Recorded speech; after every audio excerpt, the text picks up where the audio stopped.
300 years before he was born, a prophet spoke his name and foretold his destiny. When darkness covered the land and demons ruled from golden thrones, heaven was preparing its ultimate weapon, a child. But not just any child. This 8-year-old would fulfill ancient prophecies, discover scriptures lost in time, and shake the very gates of hell. The spirits that had tormented Israel for generations would tremble before his name. Yet the most chilling prophecy remained. Because your heart was tender, you shall be gathered to your grave in peace. What did the prophet see that terrified even heaven itself? Why would God's chosen champion meet such a mysterious end? You're about to uncover the supernatural story of Josiah, where prophecy meets reality, where a child becomes legend, and where divine destiny collides with human choice in ways that will leave you questioning everything. King Ammon sat on his throne, but darkness ruled his heart. For 2 years, this man had taken everything his father Manasseh had done wrong and made it worse. The kingdom of Judah had seen evil kings before, but Ammon brought a special kind of corruption that made even the worst days seem mild. Every morning when he woke up, Ammon found new ways to dishonor God and hurt his people. 2 Kings chapter 21 tells us exactly what kind of man he was. Ammon was 22 years old when he became king, and he reigned in Jerusalem 2 years. He did evil in the eyes of the Lord, as his father Manasseh had done. He followed completely the ways of his father, worshipping the idols his father had worshipped and bowing down to them.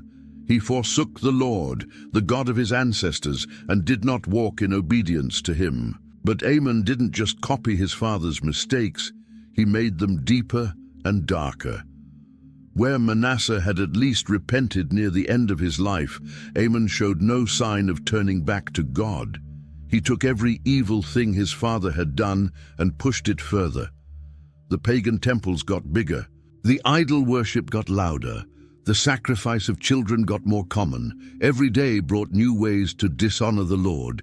Every decision pushed the nation further from their true king. The people watched their leader bow to stone idols, while the God of their fathers was completely forgotten. In just 24 months, Ammon had managed to undo any good that might have remained from his father's late repentance. He was like a man pouring gasoline on a fire that was already burning his house down. The kingdom was drowning in spiritual darkness, and their king was the one pushing them deeper under the water. Nobody could have imagined that from this complete disaster, God was about to raise up the greatest king in Israel's history. The palace walls had seen many secrets, but nothing like what happened that night. King Ammon's own servants, the very people who served him daily and knew him best, turned against him. These weren't enemies from other countries or rebellious citizens from the streets. These were his own household staff, people who had watched him up close and decided they couldn't stand it anymore. They didn't just rebel, they murdered him right there in his own house, in the place where he should have been safest. The man who had ruled with such darkness was cut down by the hands of those closest to him. But the story didn't end with blood on the palace floor. Something amazing happened next that nobody saw coming. 2 Kings 21:23-24 shows us what happened. Ammon's officials conspired against him and assassinated the king in his palace. Then the people of the land killed all who had plotted against King Ammon, and they made Josiah his son king in his place.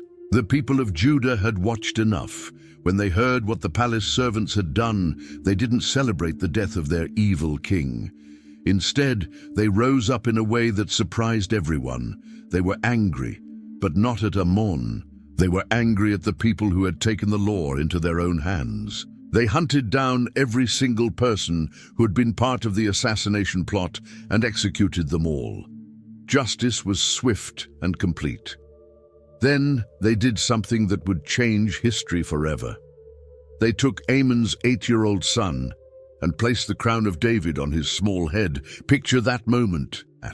A little boy, probably scared and confused about his father's death, suddenly becoming the most powerful person in the kingdom. The weight of a crown meant for a man now resting on a child's head. His father was dead, his father's killers were dead, and now he was responsible for an entire nation. The people had made their choice. They wanted a fresh start, and they were willing to bet everything on a boy who had done nothing wrong yet. They looked at this 8-year-old child and decided to give him a chance that his father and grandfather had wasted. It was a moment of hope in a very dark time. Young Josiah opened his eyes as the new king to a kingdom that had completely forgotten its God. This wasn't just a nation that was a little confused about religion. This was a place where evil had taken over completely. Everywhere the young king looked, there were altars to foreign gods. Wooden poles dedicated to the goddess Asherah stood tall in places that should have honored the Lord. Stone statues of false gods sat where people should have been praying to the true God. The temple that his great ancestor Solomon had built with such glory and expense now sat like a broken, neglected house. The building was still there, but it was filled with all the wrong things. Instead of being a place where people came to worship the God of Israel, it had become a place where they worshipped the gods of their enemies. The description in 2 Chronicles 33:7 paints the horrible picture of what Josiah inherited. He rebuilt the high places his father Hezekiah had demolished. He also erected altars to the Baals and made Asherah poles. He bowed down to all the starry hosts and worshipped them. He built altars in the temple of the Lord, of which the Lord had said, "My name will remain in Jerusalem forever." In the courtyards of the Lord's temple, he built altars to all the starry hosts. He sacrificed his children in the fire in the valley of Ben Hinnom, practiced divination and witchcraft, sought omens, and consulted mediums and spiritists. This was the world 8-year-old Josiah walked into as king. Children had been burned alive as sacrifices to demons. People talked to the dead instead of praying to the living God. They used magic and witchcraft instead of trusting in the Lord. The very temple where God had promised to put his name forever was filled with altars to fake gods. The priests who should have been serving the Lord were either gone, silent, or serving demons instead. It would have been easy for any child to just go along with what everyone else was doing. After all, this was all Josiah had ever known. This was normal life in Judah. His father had done it, his grandfather had done it, everyone around him was doing it. But something deep in this little king's heart knew that normal wasn't right. Something told him that just because everyone was doing something didn't make it good. God was already working in the heart of this boy, preparing him for something nobody could have imagined. While everyone around him bowed to golden calves and wooden statues, young King Josiah stood different. His father Amon had worshipped every false god he could find. His grandfather Manasseh had done the same for most of his 55-year reign. The pattern seemed set. This royal family served false gods, but this 8-year-old boy had something his family had lost, a heart that somehow still recognized the true God. 2 Chronicles 34:2 tells us something amazing about this child. He did what was right in the eyes of the Lord and followed the ways of his forefather David, not turning aside to the right or to the left. Think about what this means. While everyone in the palace was probably expecting him to just continue the family tradition of idol worship, little Josiah looked past his father and grandfather to find a completely different model, King David, who had lived hundreds of years before. How does a young boy even know about David when everyone around him has forgotten? How does he choose righteousness when evil is all he's ever seen? How does an 8-year-old have the strength to stand against the pressure of an entire kingdom? The scripture doesn't tell us exactly how, but it shows us that God was already working in this child's heart. Even before Josiah knew what he was doing or why it mattered, the Lord was preparing him for something great. Day after day, while his servants and advisors probably waited for him to visit the pagan temples like his father had done, Josiah stayed away. While other people his age were learning to worship false gods, this young king was somehow learning to worship the God of Israel. When the palace staff suggested he participate in the idol festivals, something inside him said no. When they brought him to see the altars to foreign gods, he felt sick instead of excited. His heart was different from the start. You could see it in his choices, even as a little boy. While his father had rushed to dishonor God, Josiah moved slowly and carefully. While his grandfather had built altars to demons, Josiah avoided them completely. The same blood ran through his veins as the evil kings before him, but somehow his heart beat with a completely different rhythm. For 8 long years, people watched and waited to see what kind of king this boy would become. Would he follow his family's evil path, or would he choose something different? The answer came when Josiah turned 16 years old. Something clicked in his heart that changed everything. 2 Chronicles 34:3 marks this turning point. In the 8th year of his reign, while he was still young, he began to seek the God of his father David. This wasn't just a teenage phase or a small change in his daily routine. This was the moment when Josiah went from being different to being dangerous to every false god in his kingdom. The word seek here doesn't mean he just thought about God sometimes or prayed when he felt like it. It means to search for something with your whole heart, like a person digging for treasure or a hunter tracking his prey. Imagine 16-year-old Josiah waking up one morning and making a decision that would shake the foundations of his kingdom. He wasn't just going to avoid the false gods anymore. He was going to hunt down the true God instead. He wasn't going to be passively good. He was going to be actively righteous. This was the beginning of the most powerful spiritual awakening in the history of God's people. But here's what makes this even more amazing. He was still just a teenager.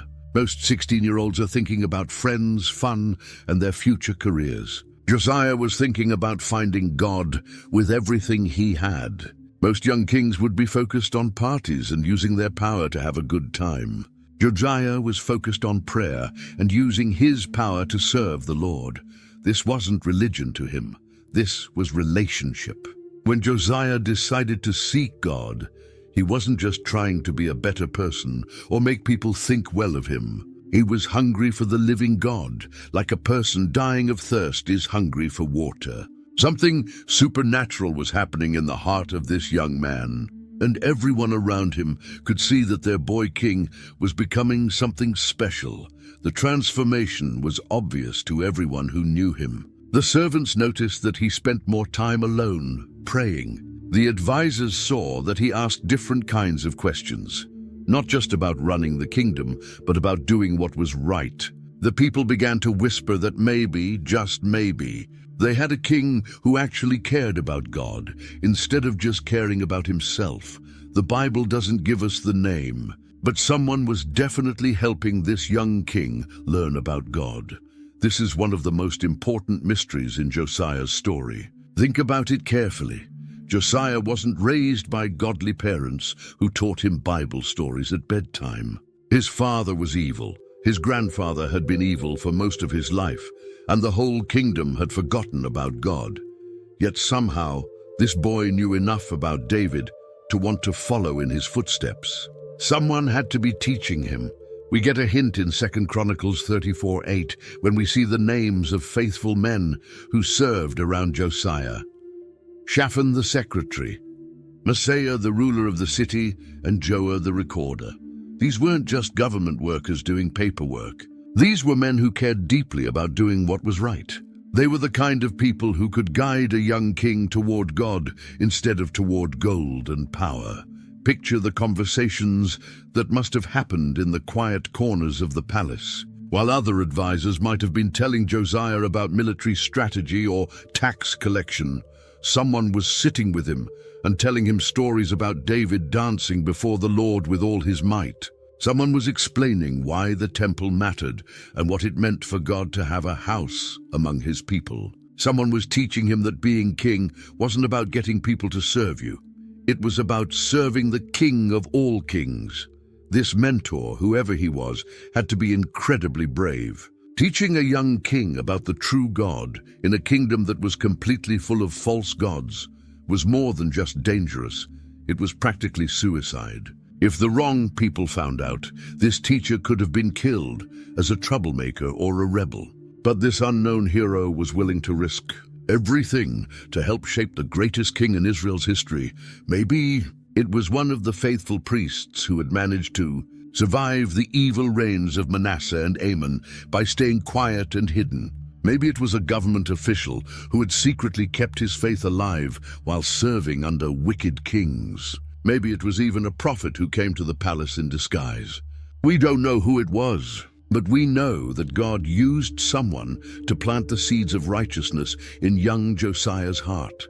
This person didn't just give Josiah information about God, he gave him a vision of what a godly king could look like. He showed him that there was a different way to live, a different way to rule, and a different God to serve. Sometimes the most important people in God's story are the ones whose names we never learn, but whose influence changes everything. Josiah had every reason in the world to fail spiritually. His family tree was like a textbook example of how not to serve God. His great-grandfather Ahaz had been wicked and had actually closed the temple doors. His grandfather Manasseh had been one of the worst, most evil kings in the entire history of Israel, filling Jerusalem with innocent blood and leading the people into every kind of sin imaginable. His father Amon had taken all of his grandfather's evil and made it even worse in just 2 short years. For 3 straight generations, the royal family had chosen evil over good, lies over truth, demons over God. The pattern seemed unbreakable. Everyone probably expected Josiah to be just like his family.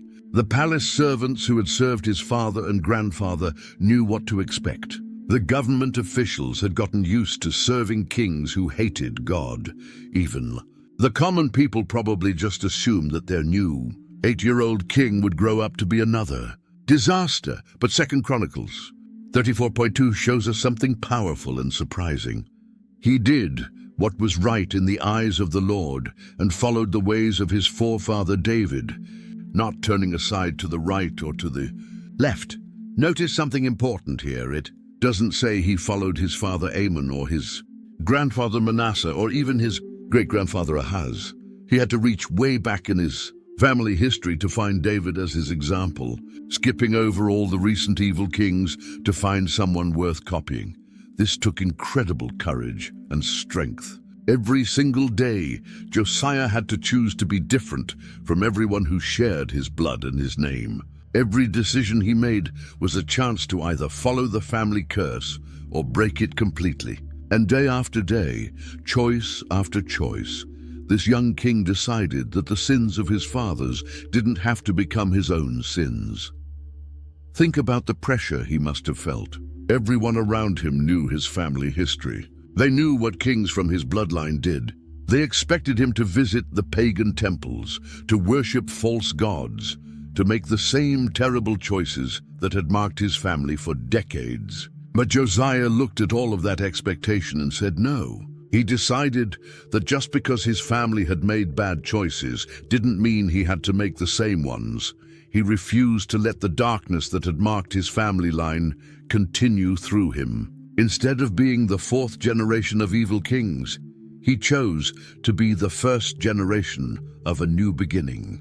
He took the family name that had been associated with idolatry and rebellion and decided to make it mean something completely different. The blood that ran through his veins was the same blood that had run through evil kings. But his heart beat with a totally different rhythm. As Josiah grew from a child into a young man, something was becoming crystal clear. God hadn't just made him king to collect taxes, make laws, and rule a country.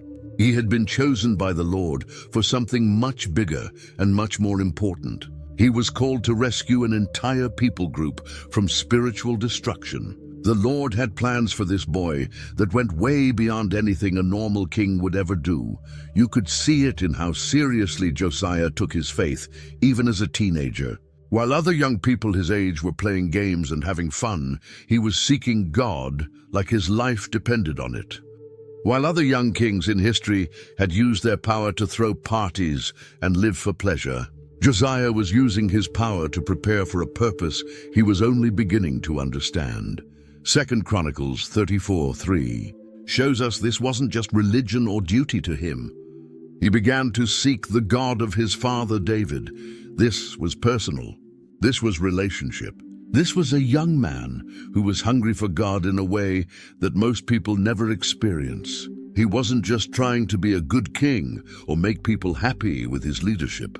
He was trying to find the living God and learn how to serve him with everything he had. God was preparing Josiah for the biggest spiritual battle in Israel's entire history. Every false god in the kingdom was about to face judgment. Every pagan altar was about to be destroyed. Every idol was about to fall. Every demon that had been worshipped in Judah was about to be cast out. But before Josiah could tear down all the false things, he had to build up the true thing in his own heart. Before he could destroy the altars to demons, he had to learn how to worship the living God. The weight of this calling was absolutely huge. God was asking a teenager to do what grown men had failed to do for decades. He was asking one young king to undo the spiritual damage that had been building up for multiple generations. He was asking Josiah to take on the darkness that had been growing stronger and stronger for years and defeat it completely. But here's the amazing thing. Josiah was ready, even though he didn't fully understand what was coming next. He couldn't see the future or know exactly what God was preparing him for, but his heart was already saying yes to whatever the Lord wanted him to do. The calling was heavy, but the God who was doing the calling was strong enough to carry both Josiah and the weight of what he was asking him to do. When Josiah turned 20 years old, something changed inside him. For 12 years, he had been preparing his heart by seeking God. Now it was time to prepare his kingdom by destroying everything that dishonored the Lord. This wasn't going to be a small cleanup or a gentle reform. This was going to be spiritual war. 2 Chronicles 34:3-4 shows us exactly what happened. In the 12th year, he began to purge Judah and Jerusalem of high places, Asherah poles and idols. Under his direction, the altars of the Baals were torn down. He cut to pieces the incense altars that were above them and smashed the Asherah poles and the idols. These he broke to pieces and scattered over the graves of those who had sacrificed to them. The young king didn't send other people to do this work. He personally directed every single destruction. He went from city to city, village to village, making sure that every false god was completely destroyed. This wasn't just about removing statues from temples. Josiah was declaring war on the spiritual forces that had been destroying his people for decades. Imagine the shock on people's faces when they saw their king coming with hammers and axes, ready to tear down the altars their families had worshipped at for generations. Some people probably tried to stop him. Others might have begged him to leave their favorite idols alone. But Josiah had made up his mind. Every single trace of false worship had to go. The work was hard and dirty. Breaking stone altars into pieces took strength and time. Chopping down wooden Asherah poles made splinters fly everywhere. Smashing metal idols created noise that could be heard from far away. But Josiah kept working day after day, city after city, until the land was clean. This wasn't just destruction for the sake of destruction. Every altar he tore down was making room for the true God to be worshipped again. Every idol he smashed was setting his people free from the lies they had been believing. Every Asherah pole he cut down was breaking the power of false religion over his nation. The Reformation had begun, and nothing was going to stop it. Josiah had spent 12 years preparing his heart to seek God. Now he was going to spend the rest of his life preparing his kingdom to serve God. The boy who had refused to bow to false gods was now the man who was going to make sure no one else had to bow to them either. Josiah wasn't satisfied with just destroying the idols themselves. He knew that as long as the places where people worshipped false gods were still standing, someone might try to rebuild the altars and start the idol worship all over again. So he decided to destroy not just the idols, but every single place where they had been worshipped.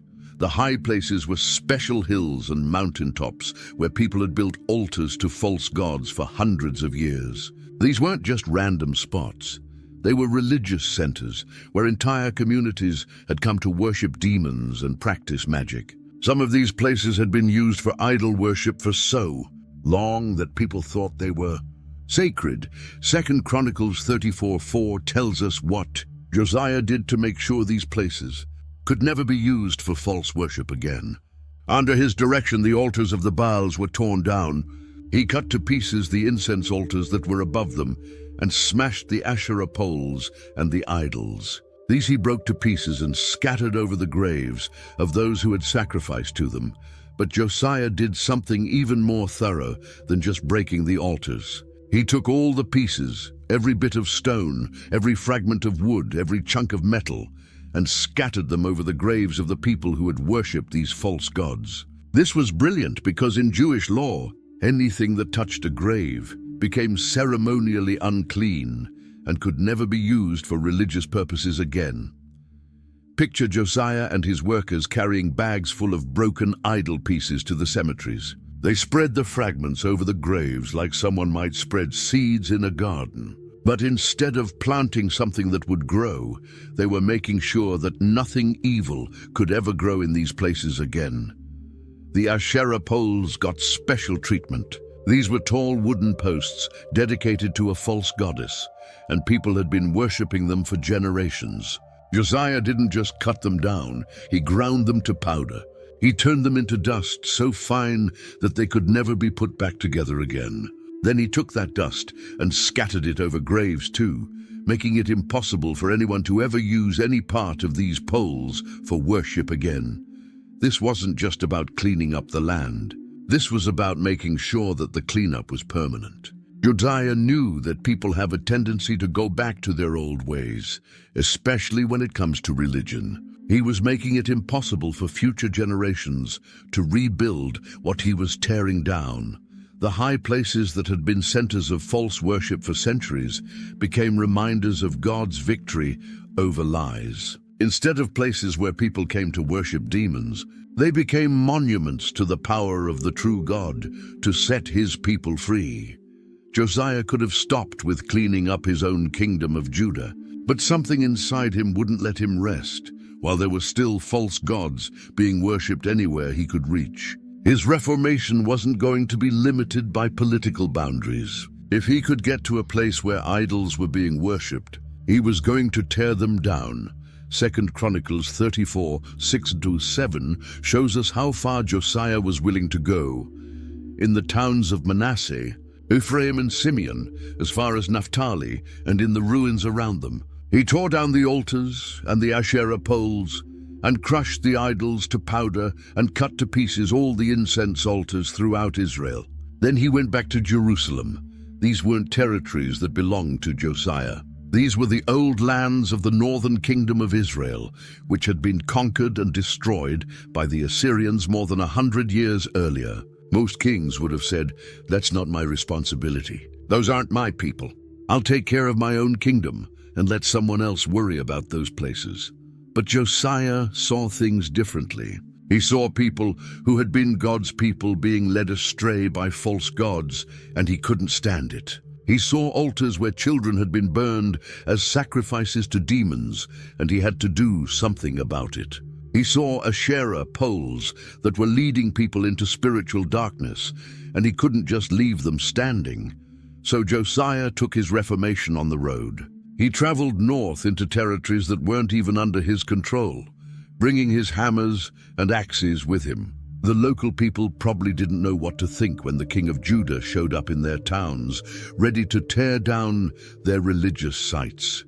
Some people might have tried to stop him, but Josiah was determined.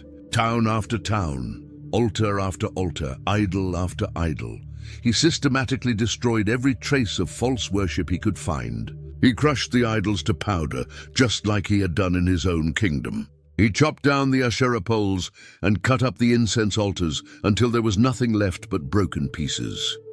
This wasn't about politics or expanding his kingdom. This was about expanding God's kingdom. Josiah wasn't trying to conquer these territories for himself. He was trying to free them from the spiritual forces that had been conquering them. He was like a firefighter who sees fires burning in other people's houses and can't just walk by without trying to put them out. When he was finished, he went back to Jerusalem, but he left behind a trail of destroyed altars and broken idols. Places that had been centers of demon worship for generations were now clean. People who had been trapped in false religion now had a chance to find the true God. The false gods couldn't destroy themselves, and the altars couldn't tear themselves down. Behind every idol was a priest who led people in worshiping it. Behind every sacrifice to demons was a religious leader who convinced parents to kill their children. These priests had been leading God's people into spiritual darkness for years, and Josiah decided that their time was up. 2 Chronicles 34:5 tells us what happened to these false priests. He burned the bones of the priests on their altars, and so he purged Judah and Jerusalem. But 2 Kings 23:20 gives us even more details. Josiah slaughtered all the priests of the high places on the altars and burned human bones on them. Then he went back to Jerusalem. This wasn't just about getting rid of the priests. This was about bringing justice to people who had led entire communities into evil. These priests had convinced parents that burning their children alive would make their gods happy. They had taught people to worship demons instead of the living God. They had taken money from people who were desperately seeking help and used it to build more altars to false God's. Josiah executed these false priests right on their own altars, the same altars where they had led people to sacrifice their children to demons. The places that had been used for evil were now being used to bring justice to the people who had caused that evil. The altars that had received innocent blood now received the blood of the guilty, but Josiah did something else that was even more significant. He burned human bones on these altars, which made them permanently unclean according to Jewish law. Once human bones had been burned on an altar, that altar could never be used for religious purposes again. It was spiritually contaminated forever. This fulfilled an amazing prophecy that had been made 300 years earlier. 1 Kings 13:2 records what a man of God had said to King Jeroboam, "Altar, altar. This is what the Lord says. A son named Josiah will be born to the house of David. On you he will sacrifice the priests of the high places who make offerings here, and human bones will be burned on you." 3 centuries before Josiah was even born, God had spoken his name and described exactly what he would do. The same altars that had been built to dishonor God were now being used to fulfill God's word. The priests who had thought they were serving powerful gods discovered that they had been serving lies, and the true God was more powerful than anything they had ever imagined. Justice had been served, prophecy had been fulfilled, and the land was being cleansed of the people who had led it into spiritual destruction. While Josiah was busy tearing down the false, he was also working hard to build up the true. Destroying idols was only half of his reformation.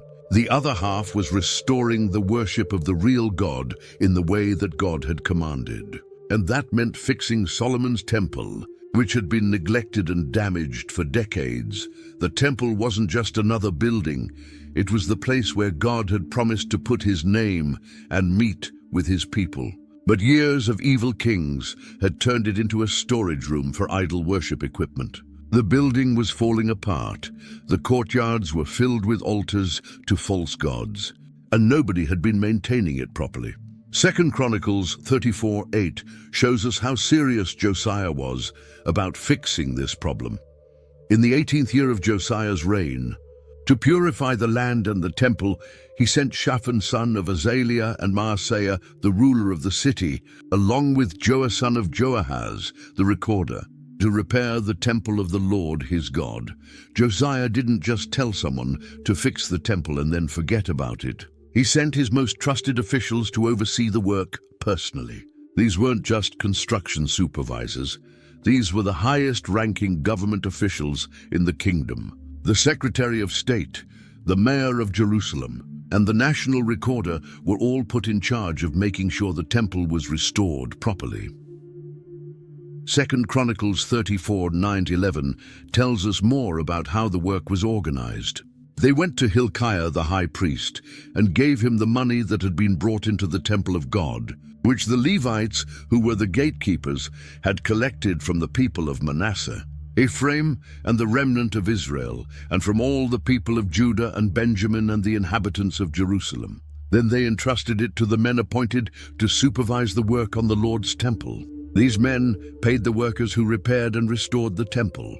They also gave money to the carpenters and builders to purchase dressed stone and timber for joists and beams for the buildings that the kings of Judah had allowed to fall into ruin. The whole project was funded by voluntary donations from people all over the region. People who had seen their false gods destroyed by Josiah were now giving their money to help restore the house of the true God. The same hands that had once given offerings to demons were now giving offerings to repair God's temple.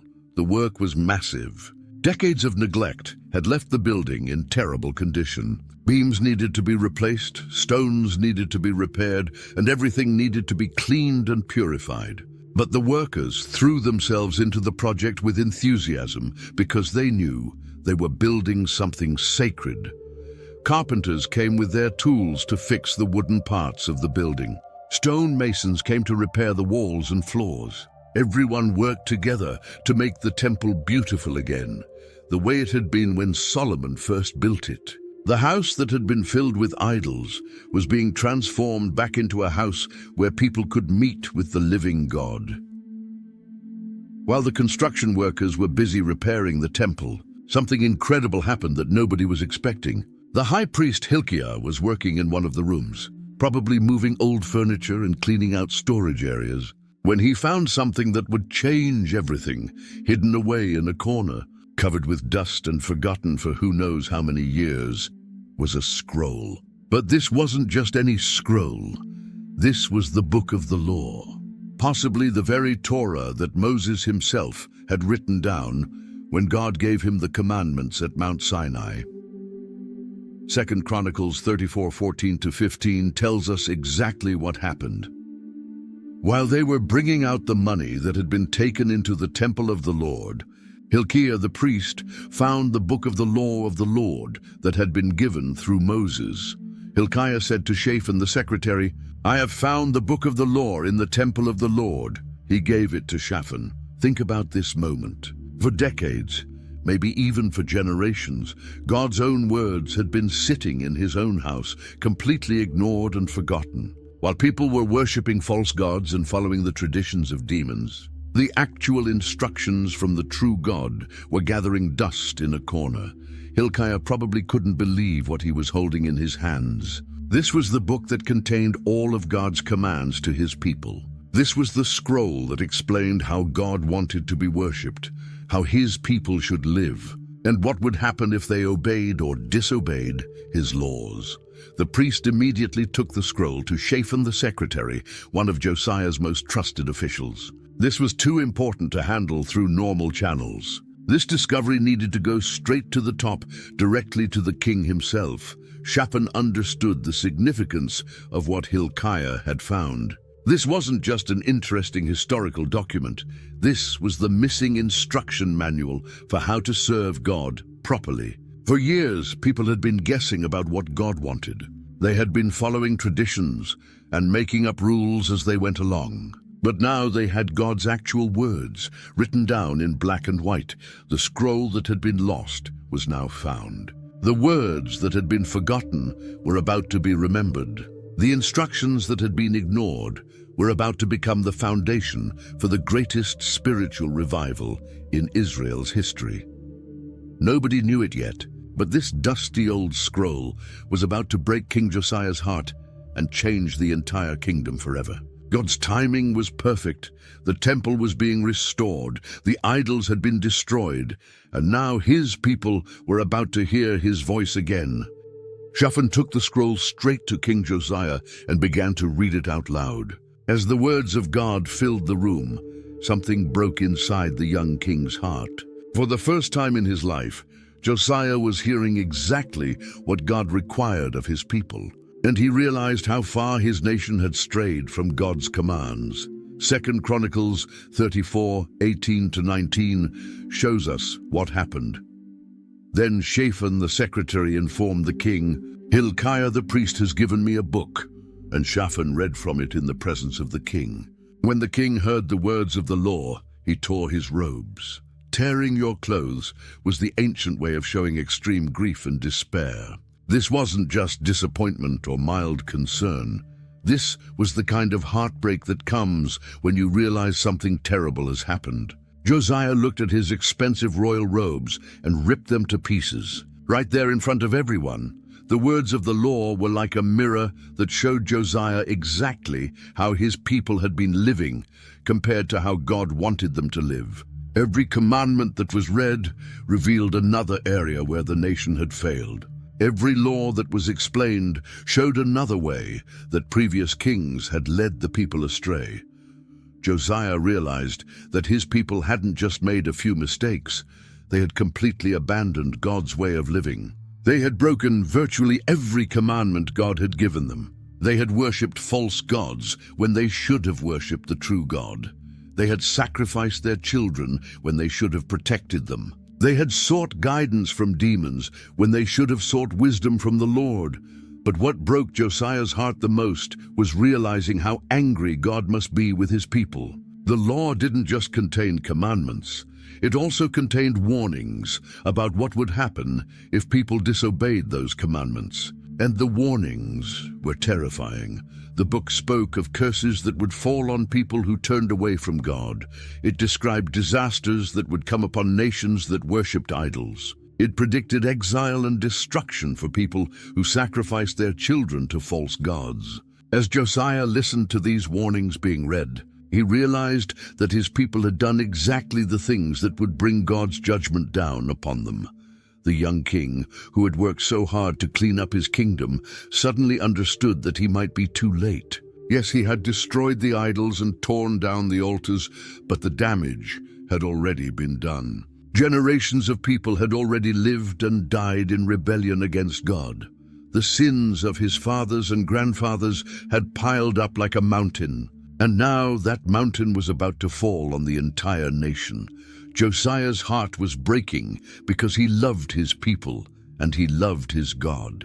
But he was afraid that God's patience with his people had finally run out. Josiah was desperate to know what God was thinking. The law had shown him how angry the Lord must be with his people, but it hadn't told him what was going to happen next. Was there any hope left, or was it too late to avoid God's judgment? The only way to find out was to ask someone who could speak for God directly. 2 Chronicles 34:20-22 tells us what Josiah did. He gave these orders to Hilkiah, Ahikam son of Shaphan, Abdon son of Micah, Shaphan the secretary, and Josiah the king's attendant. Go and inquire of the Lord for me and for the remnant in Israel and Judah about what is written in this book that has been found. Great is the Lord's anger that is poured out on us, because those who have gone before us have not kept the word of the Lord. They have not acted in accordance with all that is written in this book. Hilkiah and those the king had sent with him went to speak to the prophetess Huldah. Notice that Josiah didn't just send one person to inquire of God. He sent his most important officials. This wasn't a casual question. This was a matter of national survival. The king wanted to make sure that God understood how seriously he was taking this situation. The officials went to see Huldah the prophetess, one of the few people left in the kingdom who still spoke for God. She lived in the new quarter of Jerusalem, probably in a simple house, far from the wealth and power of the royal palace. But she had something more valuable than money or influence. She had the ability to hear God's voice and speak his words. 2 Chronicles 34:24-28 records Huldah's prophetic message. This is what the Lord, the God of Israel, says. Tell the man who sent you to me, this is what the Lord says.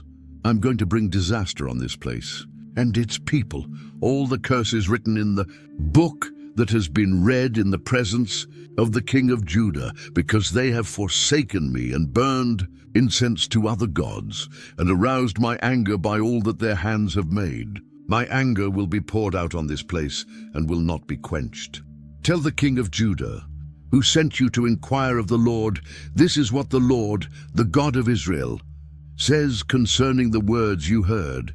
Because your heart was responsive and you humbled yourself before God when you heard what he spoke against this place and its people, and because you humbled yourself before me and tore your robes and wept in my presence, I have heard you, declares the Lord.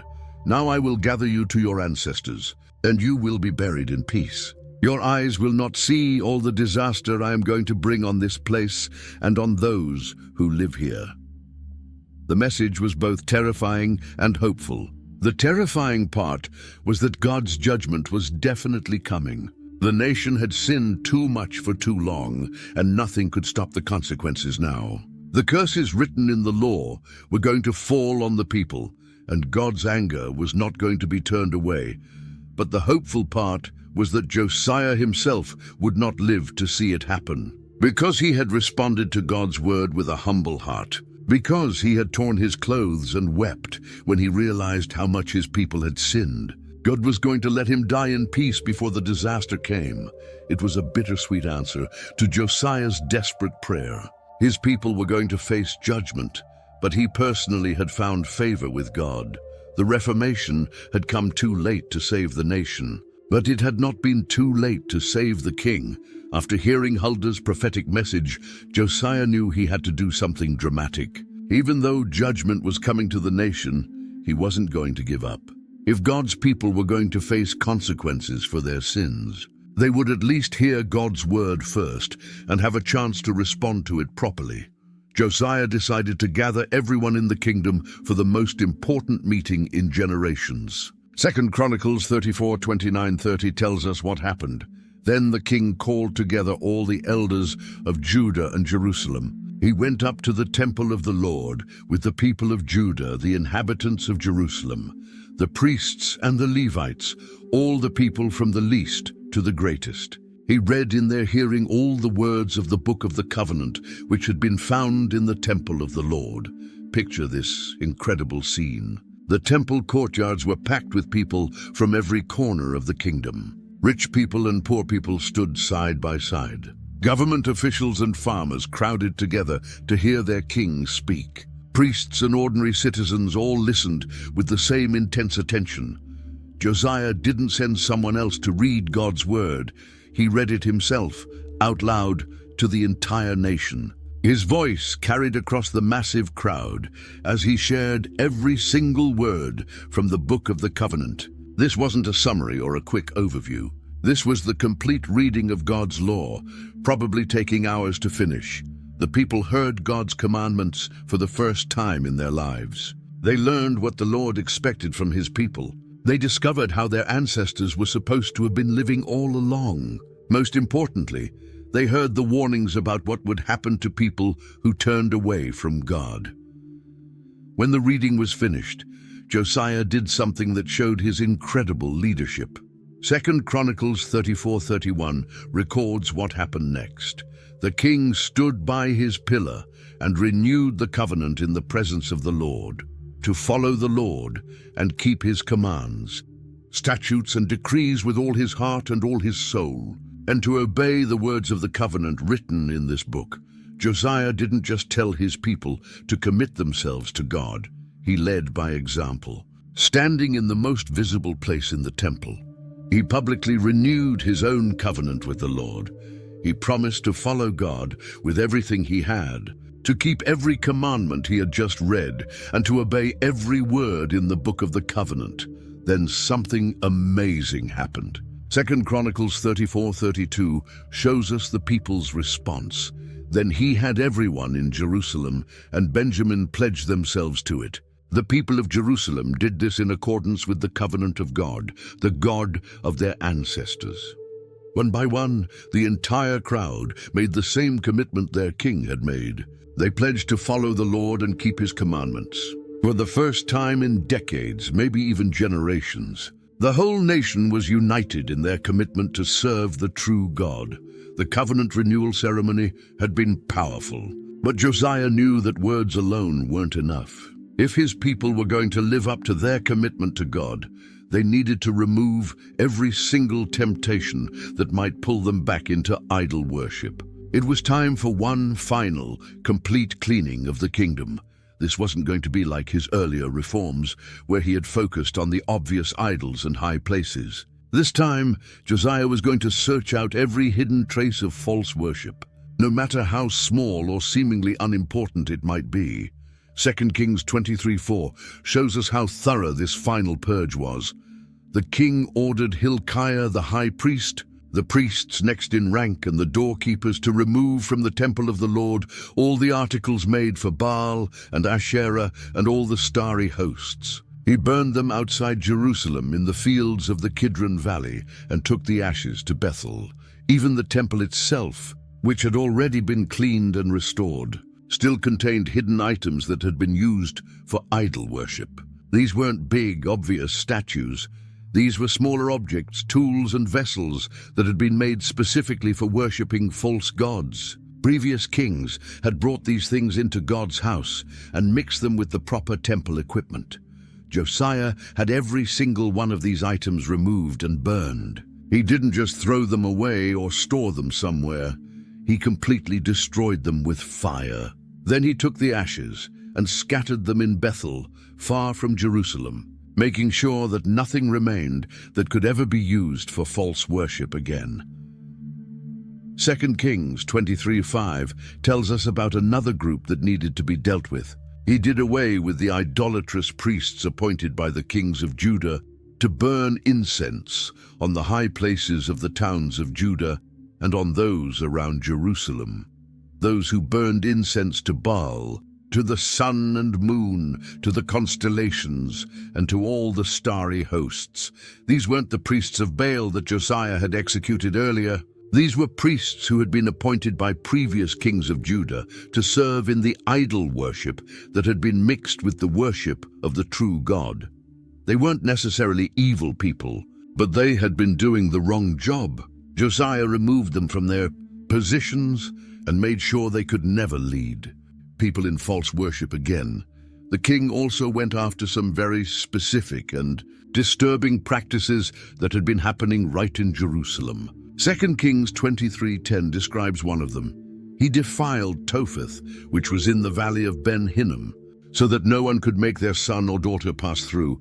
The fire for Molech. Topheth was a place where people had been burning their children alive as sacrifices to a false god named Molech. Josiah didn't just shut this place down, he defiled it, making it ceremonially unclean so that it could never be used for religious purposes again. The place where innocent children had died horrible deaths was now permanently contaminated, ensuring that such evil would never happen there again. This final purge was about more than just removing objects and places. It was about removing every single pathway that could lead his people back into the spiritual darkness they had just escaped from.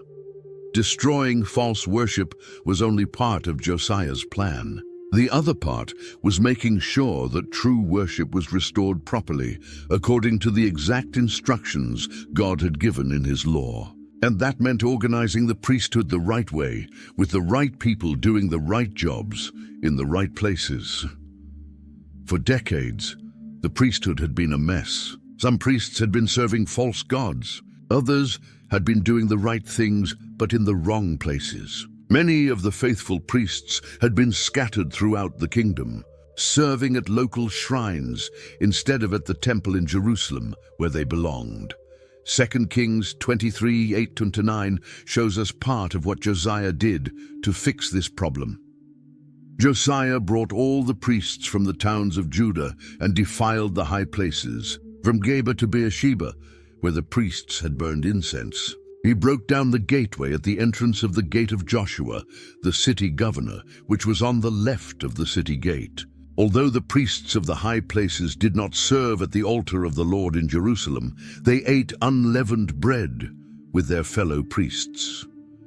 This is a complicated passage, but here's what was happening. There were faithful priests throughout Judah who had been serving God at local high places because the temple in Jerusalem had been defiled with idols for so long. These weren't bad priests. They were good priests who had been trying to serve God in the only way they could. But now that the temple was clean and restored, Josiah wanted all the priests to serve in the proper place, Jerusalem. So he brought all these faithful priests from throughout the kingdom to serve at the temple. At the same time, he shut down all the local high places where they had been serving, even the ones that had been used for worshiping the true God. This was important because God's law said that sacrifices should only be offered at the place where he had chosen to put his name, the temple in Jerusalem. Even good worship in the wrong place wasn't what God wanted. The priests who came from the high places were welcomed by their fellow priests in Jerusalem and were provided for, but they weren't allowed to serve at the altar because they had been serving in unauthorized places. This shows how carefully Josiah was trying to follow God's law exactly as it was written. 2 Chronicles 35:2 gives us another glimpse of how Josiah organized the priesthood. He appointed the priests to their duties and encouraged them in the service of the Lord's temple. Josiah didn't just bring the priests together. He made sure each one knew exactly what his job was supposed to be. The temple service was complex, with different priests responsible for different aspects of worship. Some handled the sacrifices, others took care of the music, still others were responsible for maintaining the building and its equipment. Under previous kings, this organization had broken down completely. Priests had been doing whatever they wanted, or whatever the king told them to do, instead of what God had commanded them to do. Josiah restored the biblical order, making sure that every priest knew his role and was equipped to do it properly. The result was that worship at the temple became more organized, more beautiful, and more in line with what God had originally intended. The house of the Lord was not only clean from idols, it was now functioning the way God had designed it to function. With the idols destroyed, the priesthood organized, and the people committed to following God, Josiah decided it was time to celebrate. But this wasn't going to be just any celebration. This was going to be the most incredible Passover festival that anyone had ever seen. The Passover was supposed to be celebrated every year to remember how God had rescued the Israelites from slavery in Egypt. But for generations, most people in Judah had either ignored this festival completely or celebrated it in ways that didn't follow God's instructions. Josiah was determined to do it right. 2 Chronicles 35:1 sets the scene. Josiah celebrated the Passover to the Lord in Jerusalem, and the Passover lamb was slaughtered on the 14th day of the first month. This sounds simple, but it was actually revolutionary. For the first time in decades, the Passover was being celebrated at the right time, in the right place, by the right people, in the right way. Everything was being done exactly according to the law that had been found in the temple. But the scope of this celebration was unlike anything anyone had ever seen before. 2 Kings 23:22-23 tells us just how special it was. Neither in the days of the judges who led Israel, nor in the days of the kings of Israel and the kings of Judah had any such Passover been observed. But in the 18th year of King Josiah, this Passover was celebrated to the Lord in Jerusalem. Think about what this means. This Passover was greater than any that had been celebrated during the time of the judges, when heroes like Gideon and Samson were leading Israel. It was greater than any Passover during the reign of King David or King Solomon. It was even greater than any Passover celebrated during the early days when people were more faithful to God. What made this Passover so special wasn't just its size, it was the heart behind it. This was the first time in generations that the entire nation was celebrating together, with pure hearts, following God's instructions exactly, after having removed every trace of false worship from their lives. The celebration lasted for 7 full days, with thousands of people from all over the kingdom coming to Jerusalem to participate. The city was packed with families who had traveled from every corner of Judah to be part of this incredible festival. 2 Chronicles 35:18 emphasizes again how unique this celebration was. The Passover had not been observed like this in Israel since the days of the prophet Samuel, and none of the kings of Israel had ever celebrated such a Passover as did Josiah with the priests, the Levites, and all Judah and Israel who were there with the people of Jerusalem. Samuel had been one of the greatest spiritual leaders in Israel's history, and even he had never seen a Passover like this one. The combination of nationwide participation, proper organization, generous provision, and genuine heart devotion made this celebration truly unprecedented. What made Josiah's Passover celebration even more amazing was how generous the king was with his own money and possessions. He didn't just organize the festival and tell people to bring their own sacrifices. He personally provided for the needs of thousands of people so that everyone could participate fully. 2 Chronicles 35:7-8 shows us the incredible extent of Josiah's generosity. Josiah provided for all the lay people who were there a total of 30,000 lambs and goats for the Passover offerings, and also 3,000 cattle, all from the king's own possessions. His officials also contributed voluntarily to the people and the priests and Levites. Hilkiah, Zechariah, and Jehiel, the officials in charge of God's temple, gave the priests 2,600 Passover offerings and 300 cattle, 30,000 lambs and goats, plus 3,000 cattle. This was an enormous gift from the king's personal wealth. These weren't animals that belonged to the government or that had been collected as taxes. These came from Josiah's own flocks and herds, animals that he owned privately. Why did Josiah do this? He could have told people to bring their own animals for sacrifice, the way it was normally done. He could have required everyone to pay for their own participation in the festival. Instead, he chose to give generously so that even the poorest people in the kingdom could participate fully in this celebration. This generosity wasn't just about the animals themselves. It was about Josiah's heart. He loved his people so much that he was willing to give up a huge portion of his personal wealth to make sure they could worship God properly. He understood that worship shouldn't be limited to people who could afford it. The king's example inspired others to be generous too. His government officials saw what he was doing and decided to contribute voluntarily as well. The temple officials opened up their own resources to provide even more animals for the celebration, but Josiah's generosity went beyond just providing animals. 2 Chronicles 35:11-13 describes how he made sure the festival was conducted properly. The Passover lambs were slaughtered, and the priests sprinkled the blood handed to them, while the Levites skinned the animals. They removed the burnt offerings to give them to the subdivisions of the families of the lay people to offer to the Lord, as it is written in the book of Moses.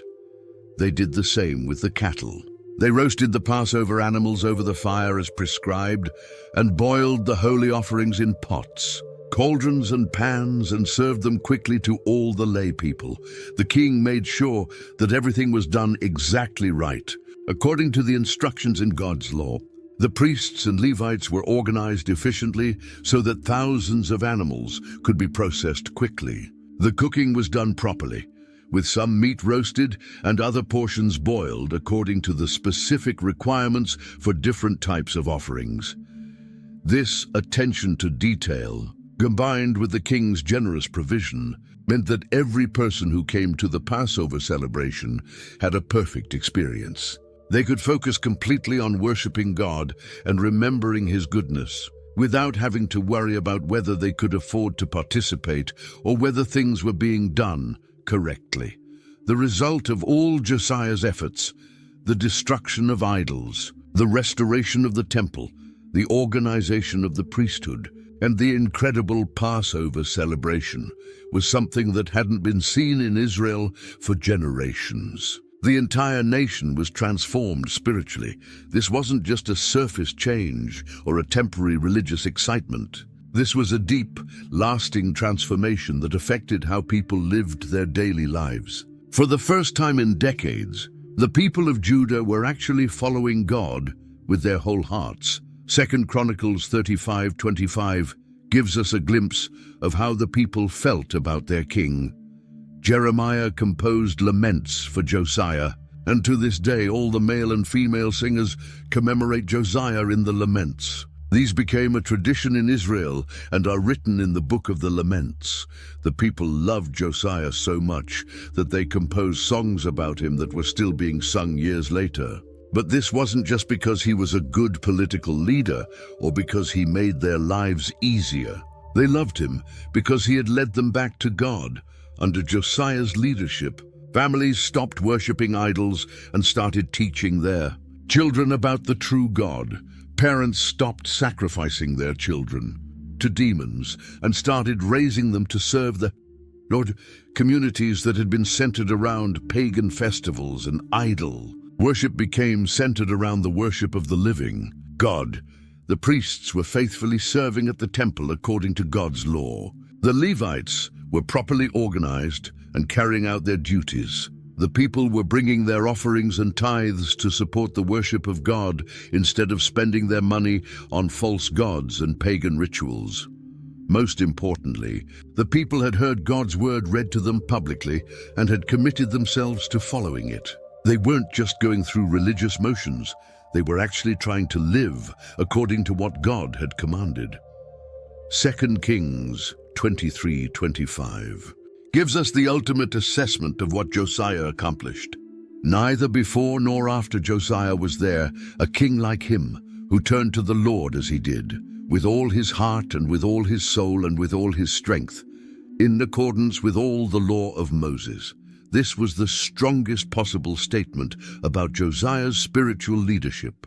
He wasn't just compared to the good kings who had come before him. He was declared to be better than all of them. David had been a man after God's own heart, but even David hadn't followed the law as completely as Josiah did.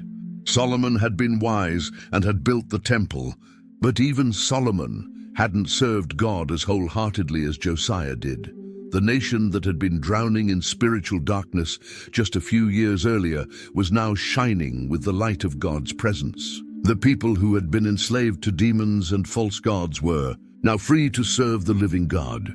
The kingdom that had seemed hopeless was now experiencing the greatest spiritual revival in its history. Despite all his spiritual greatness and wisdom in religious matters, Josiah was about to make the worst political decision of his life. The year was 609 BC, and the great powers of the ancient world were shifting. Babylon was rising to challenge Assyria for control of the region, and Egypt was getting involved in the conflict. Pharaoh Necho of Egypt was marching north with his army to help the Assyrians fight against the Babylonians. To get there, he had to pass through Judah. This should have been a simple matter. Let the Egyptian army pass through and stay out of the conflict entirely. But Josiah decided to get involved. 2 Chronicles 35:20-21 tells us what happened. After all this, when Josiah had set the temple in order, Necho, king of Egypt, went up to fight at Carchemish on the Euphrates, and Josiah marched out to meet him in battle. But Necho sent messengers to him, saying, "What quarrel is there, King Josiah, between you and me? It is not you I am attacking at this time, but the house with which I am at war. God has told me to hurry. So stop opposing God who is with me, or he will destroy you." Pharaoh Necho tried to avoid the conflict. He sent messengers to Josiah explaining that Egypt had no quarrel with Judah. The Egyptian army was just passing through on their way to fight someone else entirely. Necho even claimed that God had told him to hurry to this battle, and he warned Josiah not to oppose him. This was Josiah's chance to back down. He could have let the Egyptian army pass through his territory without incident. He could have stayed neutral in this conflict between the great powers. He could have focused on continuing the spiritual reformation that had been so successful. But for some reason, Josiah ignored Pharaoh Necho's warning. 2 Chronicles 35:22 shows us his tragic decision. Josiah, however, would not turn away from him, but disguised himself to engage him in battle. He would not listen to what Necho had said at God's command, but went to fight him on the plain of Megiddo. Why did Josiah make this decision? The Bible doesn't tell us his reasoning, but it was clearly a mistake. Perhaps he thought he could gain some political advantage by helping the Babylonians against Egypt and Assyria. Maybe he was trying to prove that Judah was strong enough to stand up to the great powers. Or possibly he simply didn't believe that God was really speaking through the pagan Pharaoh. Whatever his reasons, Josiah disguised himself and led his army to the plain of Megiddo to fight the Egyptians. He was stepping outside of his area of expertise, spiritual leadership, and entering into international politics and warfare, areas where he was not as wise. The man who had been so careful to follow God's law in every detail of religious life was now ignoring what appears to have been a message from God delivered through Pharaoh Necho. The king who had been so successful at spiritual warfare was about to discover that physical warfare was much more dangerous. The battle at Megiddo was swift and decisive, but not in the way Josiah had hoped. The Egyptian army was larger, better equipped, and more experienced in international warfare than the army of Judah. What Josiah had thought would be a victory turned into a catastrophe. 2 Chronicles 35-23-24 tells us the tragic story. Archers shot King Josiah, and he told his officers, "Take me away, I am badly wounded." So they took him out of his chariot, put him in his second chariot, and brought him to Jerusalem, where he died. He was buried in the tombs of his ancestors, and all Judah and Jerusalem mourned for him. In the chaos of battle, Egyptian archers found their target. Their arrows struck King Josiah, wounding him so severely that he knew he was dying. The king who had spent his life fighting spiritual battles was now losing his first and last physical battle. Josiah's officers managed to get him away from the fighting and into a second chariot for the journey back to Jerusalem. But the wounds were too severe. The greatest king in Judah's history died on the way home from his greatest mistake. The news of Josiah's death hit the nation like a thunderbolt. The people had loved this king who had led them back to God. They had trusted him to continue leading them in righteousness for many more years. Now he was gone, killed in a battle that never should have been fought. 2 Kings 23:29-30 adds some details about his death. While Josiah was king, Pharaoh Necho, king of Egypt, went up to the king of Assyria to help him. King Josiah marched out to meet him in battle, but Necho faced him and killed him at Megiddo. Josiah's servants brought his body in a chariot from Megiddo to Jerusalem and buried him in his own tomb. The man who had lived 39 years and ruled for 31 of them was dead. The king who had torn down every idol in the kingdom, restored the temple, organized the priesthood, and led the greatest Passover celebration in history was buried in the royal tombs in Jerusalem. But Josiah's death was more than just the loss of a good king. It marked the end of the greatest spiritual reformation in Judah's history. With Josiah gone, there was no one left who had the spiritual strength and commitment to continue his work. The nation that had been transformed under his leadership would soon begin sliding back toward the spiritual darkness he had worked so hard to eliminate. The kingdom that had experienced such incredible revival would soon face the judgment that the prophetess Huldah had predicted. Josiah had been the last hope for his nation, and now that hope was buried in a tomb in Jerusalem, the greatest king in Israel's history was dead, and the countdown to exile had begun. If this story has impacted your heart the way it's impacted mine, I'd love for you to hit that subscribe button and join our community of people who are hungry for more incredible Bible stories like this one. Your subscription helps us continue bringing these life-changing biblical narratives to people around the world who need to hear them. And please, don't keep this story to yourself. Share this video with your friends, your family, your church, or anyone who needs to be reminded that God can use anyone, even a child, to do extraordinary things. You never know whose life might be transformed by hearing about Josiah's incredible journey from boy king to spiritual giant. Thanks for joining me on this amazing adventure through one of the Bible's most fascinating stories. Until next time, keep seeking God with your whole heart just like Josiah did.